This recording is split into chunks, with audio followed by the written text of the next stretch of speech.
Hello and welcome to the latest Nesta Talks 2, our conversation and event series with today's most exciting thinkers on the big topics related to our mission and innovation methods. Please do join in the conversation with us today in the comments box on the right-hand side of your screen and ask any questions throughout the event. Closed captions can be accessed via the LinkedIn live stream. We are Nesta, the UK's innovation agency for social good. We design, test, and scale solutions to society's biggest problems. Our three missions are to help people live healthy lives, create a sustainable future where the economy works for both people and planet, and to give every child a fairer start in life.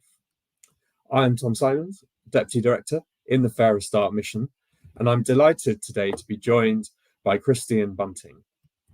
Christian is the founder and director of Bradford Bertha 19, which leads place-based improvement projects in the north of England and increasingly across the UK. Based in St Edmund's Nursery School in Bradford, Bertha 19 is a leading player in early years education in the UK. It is designated as a Department for Education's Early Years Stronger Practice Hub for Yorkshire and the Humber, which will see it provide improvement support for the region's childminders, private nurseries and schools. Christian's organisation also leads the innovative 50 Things to Do Before You're 5 initiative, a digital offer for families, including an app, website, and social media campaign. 50 Things is now in place in 20 local authority areas across the UK, reaching well over 500,000 children.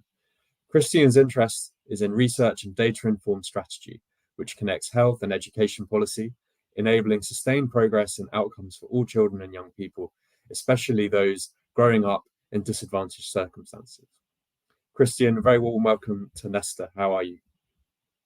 Thank you for having well today, and thank you for having me.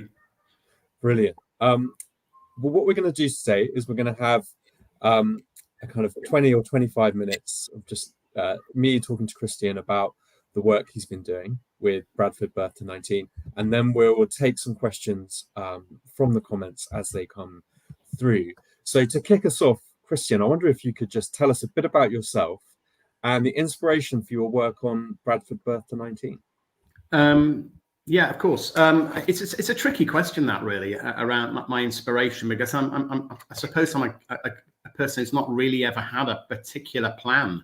I didn't have my future maps out in front of me. I'm a teacher by training, although back in the day when I left university, I was working on for peace and reconciliation charities and campaign groups, looking at the situation in the Yugoslavia, actually, and former Yugoslavia, and in the Horn of Africa. And then I went into teaching, and then I had the opportunity through a conversation to come and work at St Edmund's Nursery School in Bradford, where I moved to after having kind of taught in London. And I'd just been knocked over at that point by the team at St Edmund's, the amazing work that they do.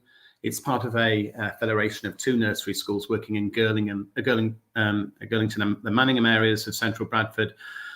Both two areas really significantly affected by socioeconomic disadvantage, but with some wonderful children and fantastic parents.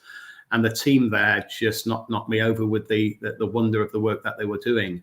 And an opportunity came there to lead their teaching school as was, and to build that organisation. And I suppose it was the opportunity to do something which was going to make Bradford a better place to grow up and to achieve your dreams, and to do something which is going to be a lasting contribution towards social mobility. You know, I work with great people. I have a fantastic team around me and in Bradford Bertha 19.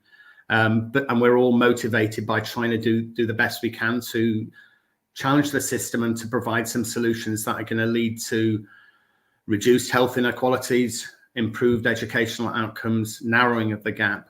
And those problems still persist. They've been made worse by the COVID pandemic.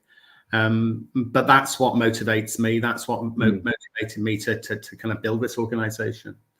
Fantastic. And can you give us an overview of what Bradford Bertha 19 does, the sorts of things that you offer? Yeah. I mean, it's a kind of a tricky one when you lead a complex organization, and you can sometimes get drawn into these conversations. What it is that you do, and I kind of say this is going to take a little while because there are a lot of things that we do, and that's because social immobility and disadvantage is a really complex beast. There are a load of really cross-cutting causes that we need to get it. Of disadvantage that we need to get involved in trying to provide solutions for. But in essence, Bradford Bertha 19 runs the Bradford Bertha 19 School Centre for Initial Teacher Training, and that's our SCIT, providing routes for postgraduates into qualified teacher status in Bradford, West Yorkshire, and now with a national cohort. And the social mobility reason behind that is that one of the best ways to get improved outcomes for children and young people is to get brilliant teachers in front of them who are going to stay in the profession and be research informed and do wonderful work. We have our early years focus. It's our Institute for the Early Years with prizes. Our work leading the Early Years Stronger Practice Hub is our 50 Things to Do Before You're 5 offer across 22 local authority areas now, because it's growing rapidly, and our foundation and BA degree, which we run in partnership with Penn Green Research Base. And then we have a really complex set of projects that we run in partnership with the Centre for Applied Education Research at the Bradford Royal Infirmary, but also which is also in partnership with a number of other universities. And that involves us doing a wide range of kind of like educational but health related projects, which are of interest to the Education Endowment Foundation, the DFE, Department for Levelling Up, and other organisations. And so, because disadvantage is so complex, that's why we get involved in so many projects. Actually, we're trying to do less, but do things in more depth and at more scale, rather than doing small projects. And that's kind of what we do in a nutshell. It's a fairly big nutshell, but yeah. Yeah, it's absolutely fascinating. I think the comment there about the complexity of the work demanding sort of activity on various different fronts is something that kind of really resonates with us here at Nesta, and I'm sure people in the rest of the sector. I wonder if we could just delve into a couple of those areas of activity and just get a bit more detail. So I know that the training component of what you're doing is really key, and all of the training that you're offering is informed by research and evidence. I wonder if you could give us a bit of information there about the kind of evidence that you're using and what that means for the pedagogy that you're using or that you're communicating through your training. Yeah, I mean, our research base is a really important part of what we do, and it's important. We run in one of our other projects. We run the Evidence Active Network in School Network in partnership with the Bradford Research School, which is based at the Dixon's Academy Trust, and also in partnership with Beckfoot Multi-Academy Trust as well. And so we are really committed to research and informed inquiry. We support others to become more research informed. I have a particular interest in research informed implementation methodology. So it's not just about finding the golden nuggets, but it's about supporting the settings and schools and practitioners to make good use of the evidence. But it's also so that piece of work, and it's attached to our SCIT training, our professional learning offer within the early years, and our wider professional learning offer, is fundamentally connected to the work of the Education Endowment Foundation and the work that they're trying to do in their developing work, supporting them to make the evidence base richer and better within the early years and within special ed. But also reaching out to the to other kind of research bases as well. But within Bradford, we've got some really amazing opportunities that come through the Born in Bradford cohort study, which is now developing into a wider study, which we call Age of Wonder. And that is the remarkable data set, which is the date, I suppose, underpinned by data sharing protocols between health records, education outcomes, what you might call records which reflect social circumstance, gives us a remarkable ability to be able to map and to do really interesting things in terms of control studies, because the data system is so complex. And so from that, we can pick up issues. A couple of them are, 3 of them around movement skills, around neurodiversity, and around eyesight and reading, were made clear by the Born in Bradford data set. So as an organization, working with people who know research much better than me, often from universities, we're able to co-construct policy and offers which have their basis in academic research, but also in the data. And I think that's what makes the work that's happening in Bradford really quite exceptional and worthy of the international attention that it's getting at the moment.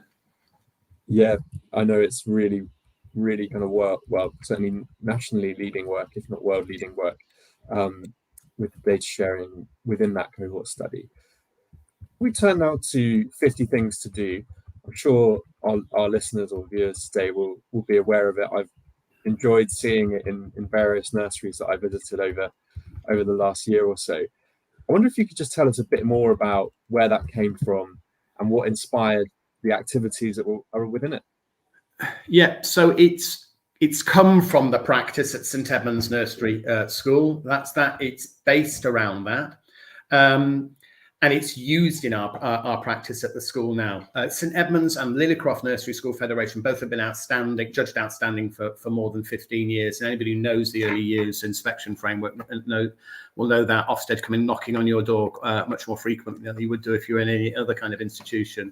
And we run our own private daycare as well. And we were outstanding judgments in terms of our children's centre when they were operating in Bradford. It's based around our practice. But the ideas came from community consultation. And that's really important, because this is not our app, it is our city's app. It has been the offer. Those 50 things reflect ideas. In fact, there are over 400 of them that came through to us in community consultation.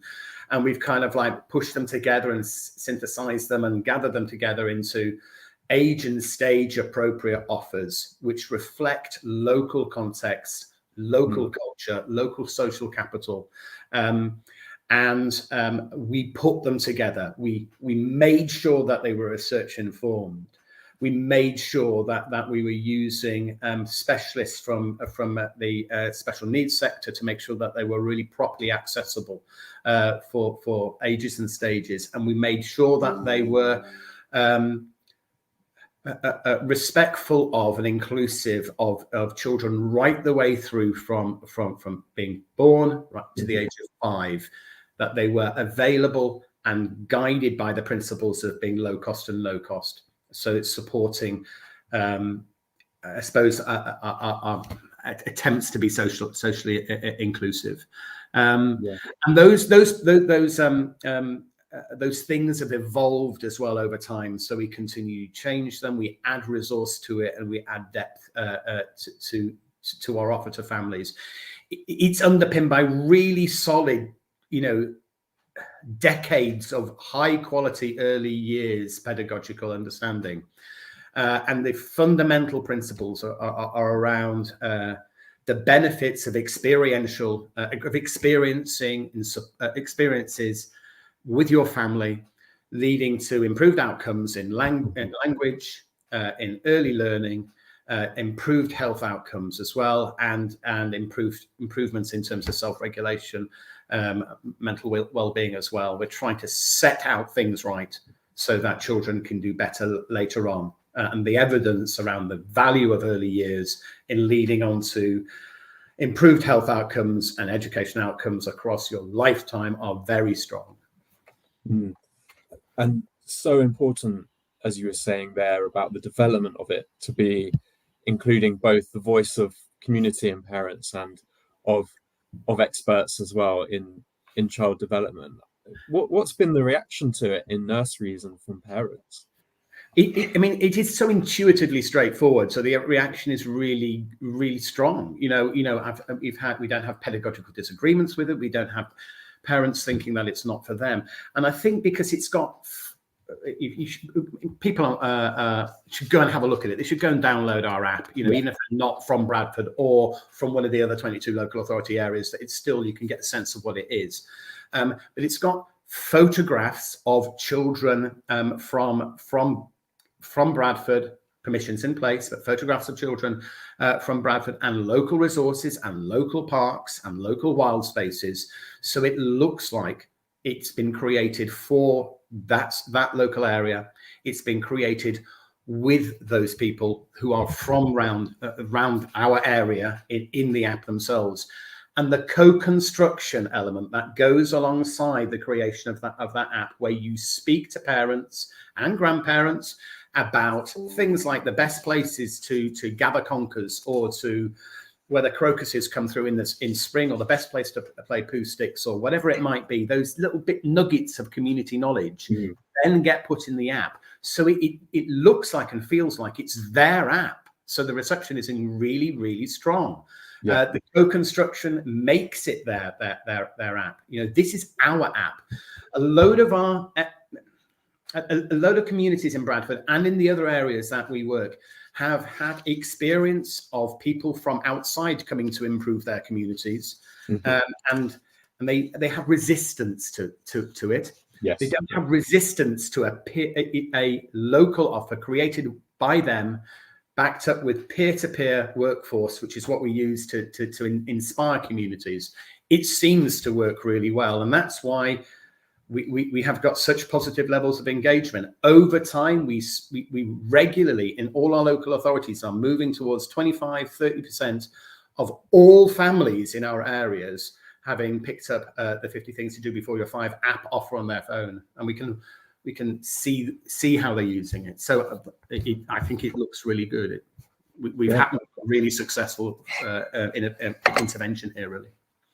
Yeah, and just to echo those comments, really recommend everyone go and check it out if you haven't already, and have a look at what it is. I wonder if we started touching there around the sort of impact and the reach that 50 Things to Do Before You're 5 is having. What would you say to local authorities looking at this who haven't already got it, about what they could expect to find as the impact of implementing it in their area? So in terms, I touched a little bit on this already, but the engagement piece should look like, if it follows a pattern, that we will move towards 25 to 30% of your local families downloading the app. In Bradford, through other things such as, we do this, but our posters and things like that. We also reach out to families in a different way. We do find, because we study the behavior and we through our focus groups, that some families like the app, some families like the back of the kitchen door poster, some of them use the website. So it is multiple levels of engagement on different digital and analog resources. But you would expect to see engagement levels move forward. We hope to be able to say that we will be able to see a difference in terms of language development. It's placed within a speech and language pathway is obvious. One of the problems we have around quantitative data is that the impact of COVID has pushed everything backwards in terms of early years speech and language development and early health outcomes. So in our areas where we have 50 Things to Do Before You're 5, in lots of ways things are getting worse, but it's been getting worse across the whole of the country, so we can't be really concluding around that one. The evidence that we've got where we've been able to measure it in settings seems to be really strong in terms of for those early years pedagogues on the call today, seems to be really good in terms of receptive and expressive language. and the likely impact of that, I think, will be sustained as the projects get even more mature. The other thing that's really exciting, and it's the way our local authorities use 50 Things, is that they use it to deal with issues around social disadvantage. So some great work done by some of our West Yorkshire local authorities. Wakefield just comes to my mind. That they do really powerful work in using the tool to tackle social disadvantage, because they target it in those communities where the need is most. And this is remarkable because this is a home learning environment intervention. It's a program for the home learning environment. Generally, the evidence piece suggests that where you do support for the home learning environment, it does not narrow the gap. And actually, it's picked up more by middle class families, where it's a universal offer without targeting. But the targeting work that our local authorities do means that it's having impact where the need is most. The other thing that I think is extremely powerful around the 50 Things tool, and again, Wakefield have described it as this, is that it's the golden thread that sits there around policy. So it's a thing that draws together your schools team, who are perhaps interested in school readiness, your early years team, who are interested in quality of provision and sufficiency. It brings in public health, and it brings in the museums and gallery service into a common offer for families and a curriculum framework where they can put their events. And it seems to motivate the teams that surround children's early life experiences within local authorities. And increasingly, you'd expect to see buy-in from the integrated care system as well. So in Bradford, we've got support from the paediatric teams within the local hospital, health visitors services as well. And it's that kind of like join, the glue that brings those teams together in a way which has been really tricky typically to be able to do. So we're making good progress in that space too. Yeah. And your comments earlier, I think, touched on the tension that we find often with new interventions, which is that need for them to reflect different contexts when they're implemented in different places. What would a local authority need to do if they wanted to take on 50 Things and have it for their local authority? How would they take what you've done and make it reflective of their context? I mean, we've tried to make this a really streamlined process. It's this kind of route to market kind of conversation. So what we do is that we have a website, which is effectively, you pick up our website, but in a way which is a really manageable piece of work. And you are given the areas that you need to alter. So all the 50 Things are the same in it's a national template. You pick up each one of those things, and it is into those spaces that you drop your pictures of your children, your local resources, and you drop the information about the local parks, the bus routes, and things like that.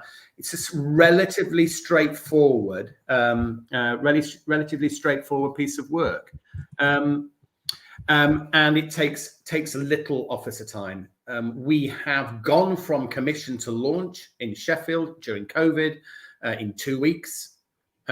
Equally, other local authority organisations have been much more interested in a more extended community consultation piece of work. But it's straightforward. It's one job which will deliver you your app, deliver you your posters, deliver you all the visual resources that you need, and the offer for families. It is. We put the product together so it was scalable, so that it was straightforward, and that's our experience. It's relatively straightforward. As Andrea, our national lead, says, Andrea Lazelle, she said if she can do it, and she's not a technical person, then anybody can do it. I'm not a coder. You don't need any of those skills. So yeah, it's straightforward. That is brilliant. I'm sure very reassuring to hear. But I think perhaps sort of within that there is still the question of how you have been able to innovate within public service systems and with public service organizations, places where we know innovation can be more challenging than in other places. And I wonder if you've got any reflections on your experiences of doing that, lessons you've learned, and challenges that you've had to overcome when being an innovator in this space. Yeah, I mean, we are beset by challenges, really, institutional challenges. The system doesn't work in a connected way. The integrated care system is premised on trying to build some of those connections, but they're just getting off the ground. It's going to take time.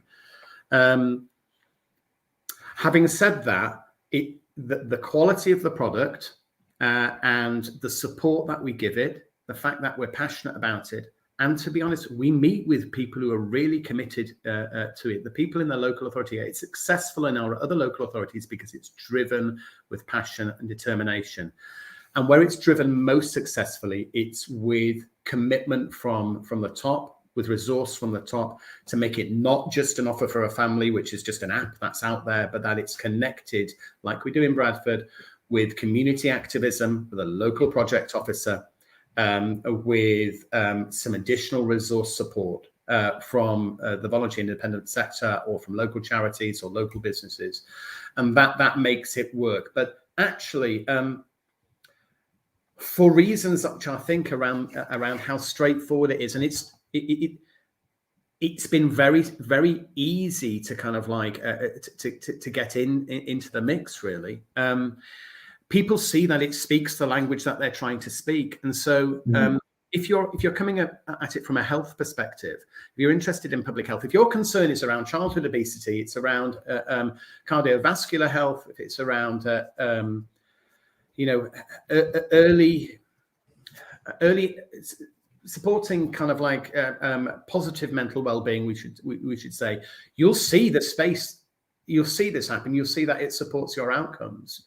If you're there from a local NHS trust and you've got concerns around reducing hospital waiting lists, or you've got concerns around the overwhelming demand upon the accident emergency services, and you could see something that 50 Things to Do Before You're 5, some of the impact that could have in terms of a social prescribing offer, then you'll pick that up and run with it. That said, we do need to keep putting a lot of effort into bringing those partnerships together. Those services are stretched. By having 50 Things to Do Before You're 5 in your area, we think the benefits are going to be really huge, and making the case for that it is relatively straightforward. But it is. I mean, and it's Nesta's piece of work here. Really, it's around. This is a complex system. And ours is a holistic intervention, and therefore, it supports the whole system, but it's still a deeply complex piece of work to make happen, really. So it needs sustained partnership working, and that's been one of the biggest challenges that we've had, is making sure we get all the people on board, and that's backed up with strategy and resource. Fantastic. I just wanted to remind any viewers today that you can participate in our conversation by posting questions to us in the chat on the right-hand side of your screen. We did receive a couple of questions in advance of the event, which I'm going to put to Christian now. And in the meantime, please do fire away with anything that you would like to ask. The first question we received, Christian, was from someone who says, I'm a nursery assistant in a private day nursery, working as a key worker solely with a 3-year-old girl in the nursery diagnosed with severe autism and who is non-verbal. Which play activities can I do in my setting with her to help promote her spoken language, which at present is totally absent? I'd like to be able to help her enjoy and access the most meaningful life experience as a child and as a future adult. I don't know if that's something that you're able to answer. I mean, the first thing I'd say is, thank you for, it's not a politician's answer, but thank you for the work that you do. And I make the observations that there are many colleagues like you across the UK who are trying to do the same kind of thing, and where you've got a really significant lack of resource and joined up strategy for children with profound needs, such as the one that you're describing, and that we don't have an effective offer for children, particularly within the early years. And so the struggles that you're going through are shared by thousands, probably tens of thousands of colleagues across the country. And also, I would say that the indicators seem to be of concern and really very clear about the growing numbers of children who are presenting with neurodiverse diverse issues, particularly on the autistic spectrum. So that kind of not answering the question stuff, but I mean, I'm aware of the issue there. I am not the early years pedagogue in the room to be able to give you effective strategies to work with children who are non-verbal.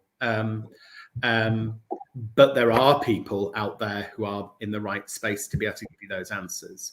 I would recommend, and wherever you are in England, you can go and get in contact with your early years stronger practice hub, and say that you would like some support, and you would like some support both individually, and you'd like some support from them in terms of the organisation within which you work, your PVI setting, and they're funded to give you that support. Interestingly, when we've been reaching out in Bradford with our sector needs analysis, we've asked a whole load of people in fact in Yorkshire and the Humber as to what their most important issues are, what they need support most in.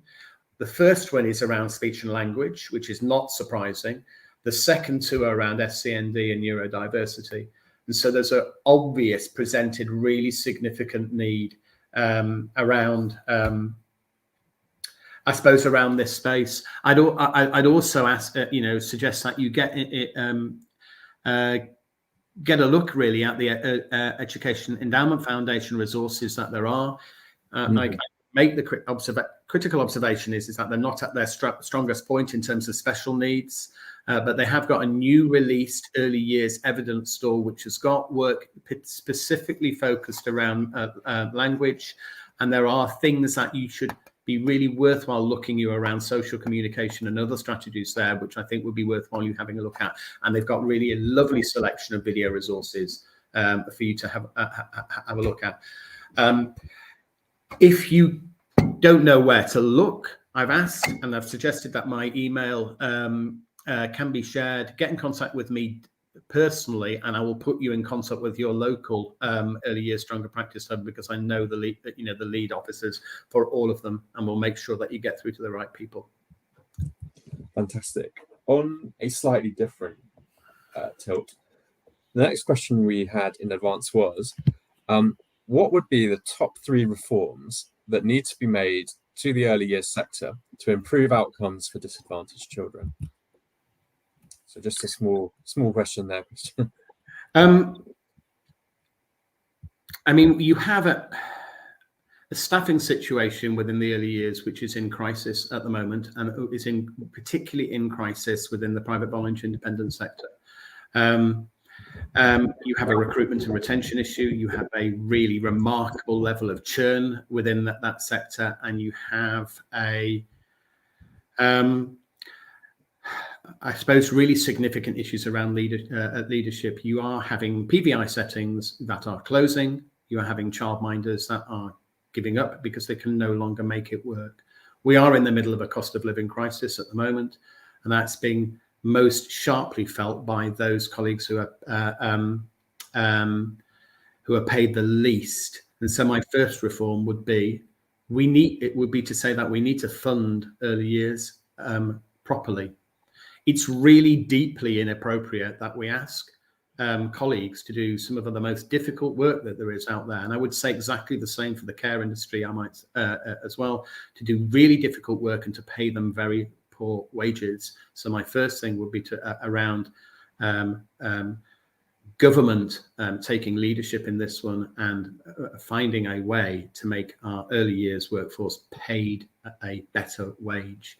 I was speaking with somebody most recently, and she had self-funded herself through a foundation degree, a BA degree, had taken advantage for all the training that she was that was available, really committed to early years, has moved on to becoming a room leader and then a deputy centre manager for a PVI setting, and still being paid a very low wage indeed.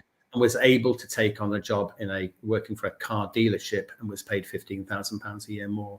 And she didn't want to leave it. But you've got the reality of it, of many of those colleagues are in work from 8 in the morning till 6 at night, and they were asking too much of them. So my first one would be around pay. I think there is a bigger policy lever there, which is around free universal childcare offer for all children up until the age of 4. It will cost money, but it will be socially levelling. And my last one would be around making true of the promises that are in there in the integrated care system. Government policy agenda to make sure that we connect health and education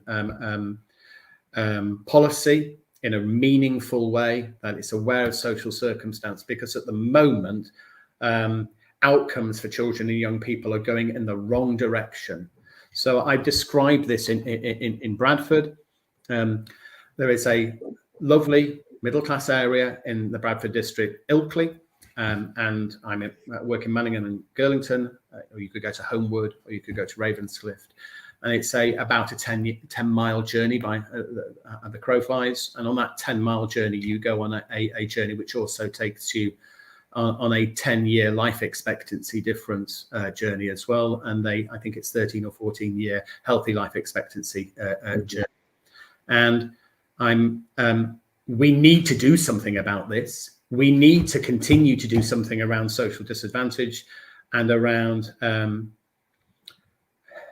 levelling up in a really meaningful way. And we do that by getting involved in making the system work for children at the moment, because we are in the middle of a public policy crisis around health and education. Yeah, and couldn't agree more with you on the need for early years to feature more prominently, I think, in the levelling up agenda. A couple of questions have come through on the chat. First one from Philip Noble. How do you build on the given that the synchronized connection of brainwaves of mother and baby following birth kickstarts the learning process through communicating speech, gaze, and movement? So I suppose a kind of question there on the very beginnings of life and how we can develop on those special connections. Okay, so I mean, again, it's a really specific, relatively technical question, and I'll give you a kind of more generalized answer. I'm not the person with that neuroscience background. I know people that you are. There is a fundamental policy question here: is that we need to be working with a system which understands those connections across the whole of the first 1,001 days. It is around conception to age 2.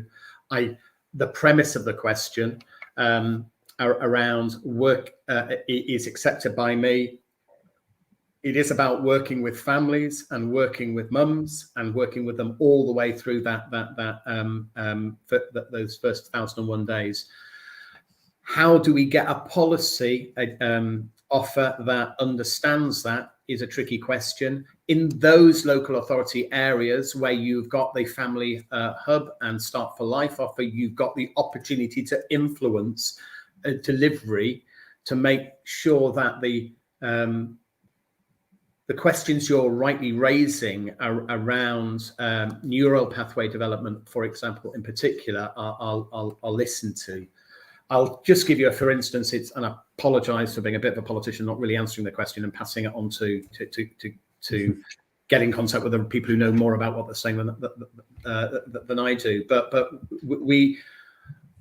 we are in some really exciting research, which is looking at the connection between fine and gross motor skills development, which would be called fundamental movement skills if you were approaching this with a health hat on, and neural pathway development. So looking at early, particularly fine motor skill development into a really interesting Helping Handwriting Shine project, and the connections between that and reserve memory within Key Stage 1, Key Stage 2. So really exciting work being done by the Centre for Applied Education Research, which we work with. The how question that you asked there is really, really hard. You need a technical specialist, of which I'm happy to put you in contact with. Thanks. And next questions come through from Pete Donnelly. I founded a social enterprise teaching wheelchair skills to build confidence and independence. I'm currently co-producing an in-depth training program with children, teachers and parents to be delivered in schools, and wondered what key lessons you learned in building relationships with schools and who you would recommend reaching out to in school networks and local authorities. So yeah, it's a really interesting question. It is how, as a social enterprise, and I've done a bit of this work in a number of the organisations that have been funded, like we were back in the day, by Big Change organisation, do some fantastic work to kind of support innovation. And one of I come across cases like yours really quite frequently, which is I've got a really good idea with social enterprise. We need help in being able to get in contact with schools to get the ideas in there and get them into local authorities. And there are, I suppose, what I would there'd be a couple of answers to this one. First of all, it would be around making sure you've got a really strong theory of change and that you've got some evidence as to the benefit for your particular intervention and the way you do things. And I'm sure you'll have that, but there is something about being really, really clear about what you're saying you're doing and what the benefits will be and who you're trying to work with. If you're doing about something around wheelchairs, that's really quite tricky because it's around an inclusion piece of work for children who are wheelchair users but attending mainstream primary or secondary school. There are not likely to be very many of them, but their needs are really important. But if your focus is working around children with really significant movement needs and they're attending special school, then it's a different type of approach you need to be making. My general answer to this one is go take the help of friends as a small social enterprise who are much better connected probably than you are, which is why you're asking the question. So go through to organizations like us who don't do work in this space but are committed to it and will be able to help you meet the people because they already know them. So piggyback relationships that other people have, and then maybe trying to and it is about getting the attention of local authorities. So if this is a kind of a sales question, but from a social enterprise point of view, don't try to sell to schools. Don't try to approach them individually, as always. Spend all your time and not getting much resource back from it. At the end of the day, you need to look at it around strategy. You need to try to connect with the key organisations. I might see if you could invest some time in going to some of the combined authority areas. So go and have a word with Tracy Braben's office, for example, who would be interested as a kind of like West Yorkshire offer. They might be interested in having a conversation with you. That would be my general advice on that one. But happy to pick up drop me an email and I'll get in contact with you. You can have half an hour and I can see what I can do to help. I do this stuff. If I can help, I will. Thanks. Very kind of you to offer personal support like that, Christian. And we'll make sure that your contact details are shared with attendees today so that they can get in touch with you.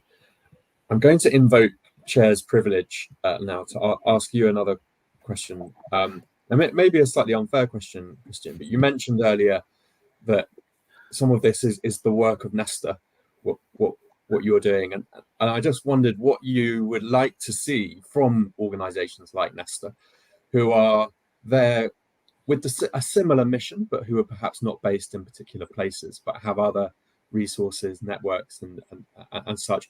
What sort of things would you like to see Nesta do to support the work that you're doing and other organisations that you rate? Okay, so I know Nesta work in partnership, but those partnerships are really important. So this is I suppose a message for me to those people who fund things and can add value to things, and that's not just about the financial funding. It is about adding value, and not to compete with each other. I would say it is. If you're looking at trying to make a profound play around social disadvantage and you're going to do it on the Cumbrian coast or somewhere like that, or it is to work in partnership, rather than to continue to back piecemeal bits of work. The system needs to work together. The government system needs to work together. The organizations like yours are acting in those, those spaces between policy, but you also need to work together. I think there is also something around. I think it's around an approach to risk from your organizations, because we were really lucky to be backed on an idea by big change, and the rewards have been really high, I think, for them in terms of their initial investment. So it is to do what you can using the skills that you've got and the knowledge that you have to back risky interventions and slightly risky ideas, with good evidence and good proof, proofs of promise in front of you. But those opportunities to be, I suppose, to be high leverage projects, you'll be able to find some real shining stars on there. So also to be a more joined up and more risk and slightly less risk averse. I think that the benefits are there, but it's around join, really. You should be. I would be delighted to be working in partnership with Nesta, with Esme Fairburn, with Shine, whoever it might be, with some government match funding, with maybe some private entrepreneurial backing as well, to make a joined up offer that's going to be able to meet the needs of social disadvantage. Because otherwise you'll put an intervention in which will tackle that health outcome, but because you're not providing that connected to school and setting support, it doesn't have the bite that it needs to be. Or you're trying to do interventions in terms of improving reading outcomes. This is the Glasses in Classes project that I've helped to support. You're supporting schools to get better with their reading curriculum, but unfortunately the children can't see the page because they don't have spectacles. So that's why the system, it's an example of how the system needs to join. You need to work together, and therefore to bring funders together to commit to a piece of work in a way which joins. I shouldn't be criticizing people. So. Critical takes are welcome. Just a reminder to our attendees that we have got a couple minutes left. So if there's any further questions, please do pop them in the chat. There's something in your answer there, Christian, that I just wanted to pick up on and maybe explore a bit with you.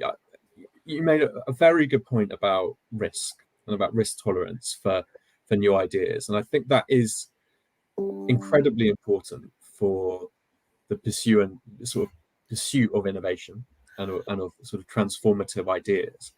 And sometimes I feel like what we're talking about there is something akin to a kind of venture capital model, for sure, where we say we need big transformative ideas. That means at the beginning they're going to be a bit riskier, and so therefore we have to be comfortable with a few of them not working out, and we'll take a bet on 10 ideas, and if one or two of them work, great, because they've been transformative, and that compensates for the 8 or so that didn't work out.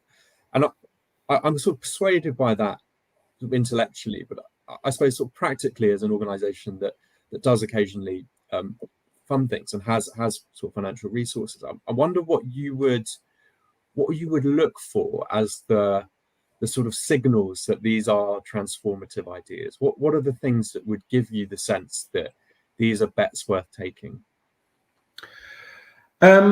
I suppose what you'd be looking for is an evidence-based, that it's evidence-based approach, but that you can see evidence of impact already in place. I suppose the promising project kind of way of looking at things that the EEF would take would be reasonable.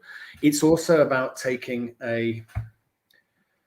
to mitigate some of those risks. It's about backing organisations that have got capacity to be able to move forward at relative pace.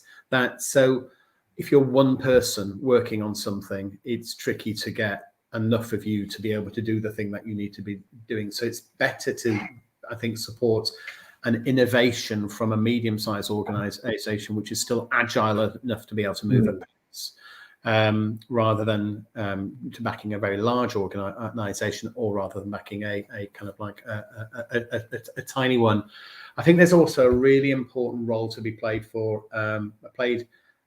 in how you can, as a funder or as a person interested in supporting projects, to be able to connect those new projects, those new innovations, to make them less likely to be risky by giving them the support of somebody like me or people more qualified than me to give them the benefit of their experience. You know, we've made mistakes. I've made some poor calls, but we've done some really good things well, and it's worked for us. And I've got some experience, and indeed there'll be loads of other people like there who've got some experience, who will be delighted to work in partnership. And I guess for organisations like ours, that partnership is really important, because by working with others we can learn, but by working with others they'll introduce us to people that would like to hear from us as well. So that pro bono-ness, but still with some anticipated benefit in terms of relationships, I think is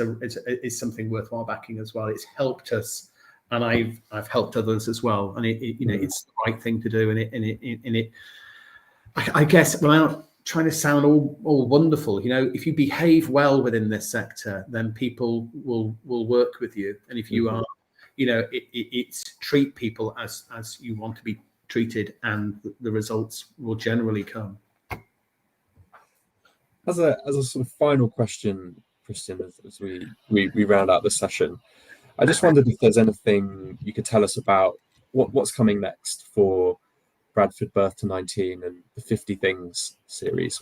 Anything in the pipeline that you'd like to let people know about? Yeah, for sure. So 50 Things to Do Before You're 5 has, I'm trying to think of the right metaphor here, has had a little baby. So that baby is 50 Things Primary. Unusually, it's a slightly older age range baby than a younger baby. But anyhow, I'm not sure what the metaphor is, but 50 Things Primary now is out there. And our birth to 5-year-olds have grown up. 50 Things to Do Before You're 5 will be 5 in June. So we've now got another offer, and I'm really, really excited about what that can do, based around the same kind of 50 activities to do, but this time around building social capital, around giving the breadth of experiences that are going to enable children to grow into young people who've got the experiences that they can wrap around their qualifications, which means that when they go and interview,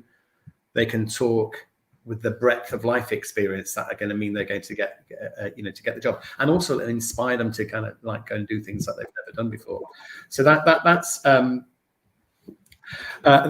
coming up, and also a piece of focus work that we're going to be doing in initial teacher training. There's a couple of people who've joined the call today who've got a background in special, and we'll be doing a focused piece of work around teacher training opportunities for people wanting to get qualified teacher status in special schools as well. That's brilliant. Thank you so much for your time, Christian. I've thoroughly enjoyed this conversation. You've given me lots of food for thought and lots of positivity and optimism about what's happening next. Thank you to everyone who's joined the call today and has watched along with us. I hope you found it a good session, and will continue to attend Nesta Talks 2 events into the future. All there is left to say really is thank you to absolutely everyone, and to my colleagues for helping put on this event, and we hope to see you again soon. So thank you very much. you.